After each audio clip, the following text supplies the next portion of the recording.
Joining us now for more, Executive Director at the American Parents Coalition, Alleigh Marre, and the woman you just heard from, former YMCA member, Rebecca Phillips. It's great to have you both on.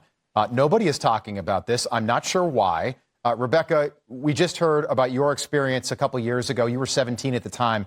Tell us what happened and how the YMCA responded. Yeah, well, I was a minor. I was just showering after my morning workout, and I heard a distinctly male voice. There was no doubt in my mind that there was a man in the locker room. So I stuck my head out, and I saw what was very clearly a man's backside, naked. And I hid in the shower until he was gone. There was a YMCA employee next to me outside the shower, and I asked her, I said, "Excuse me, was there just a man in here?"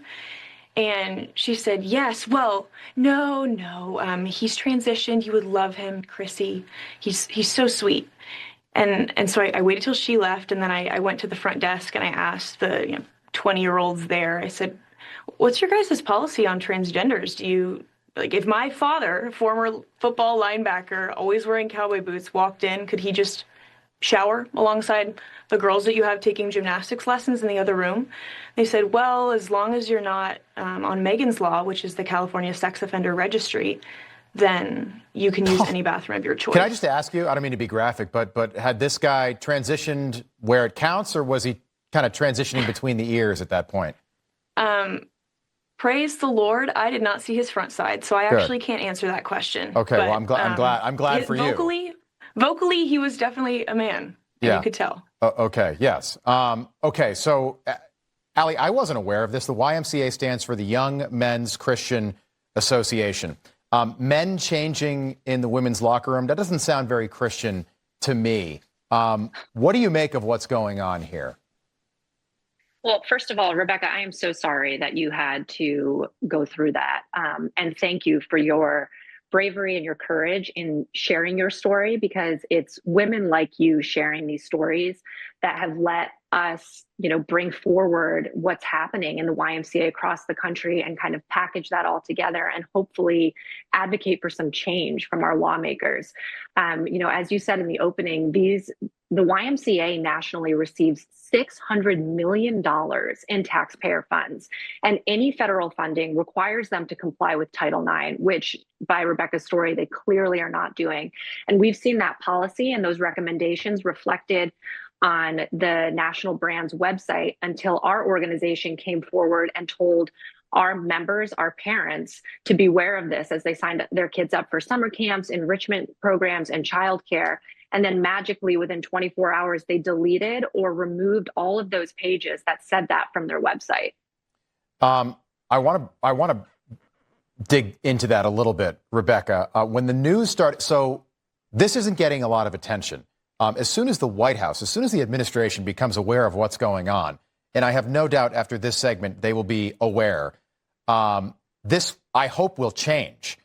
The YMCA, Rebecca, deleted their webpage titled "How to Create a Safe Space for LGBTQ Campers," where they said it was their goal to, quote, "ensure all campers and staff have access to the facilities aligned with their gender identity and comfort within facility and resource limitations," meaning they admitted that men could not just choose to shower with young girls, but also sleep in the same cabin as young girls as well. The policy hasn't changed. They just deleted that from their website. What do you make of that?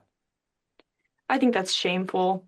It's hard for me to imagine any man working for that organization to allow for that to happen, just knowing the position that he should be in to protect the women and children that are at that YMCA.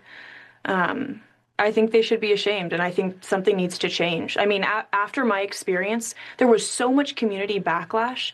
I mean, I was getting death threats, but there were also hundreds of people canceling their memberships with the YMCA. Their executive board members at the San Diego YMCA were threatening to pull funding if they didn't do something. So there is widespread support for this. Not even widespread, overwhelming support for this. Alleigh, and it'd be wonderful if the administration would do something. I'm with you. Alleigh, do you think, on that note, if the administration threatened to maybe pull that $600 million in funding, the YMCA might start paying attention to stuff like this? I would certainly hope so. I mean, I grew up with a YMCA that was, a phenomenal place for me to go after school every day and play basketball. Same.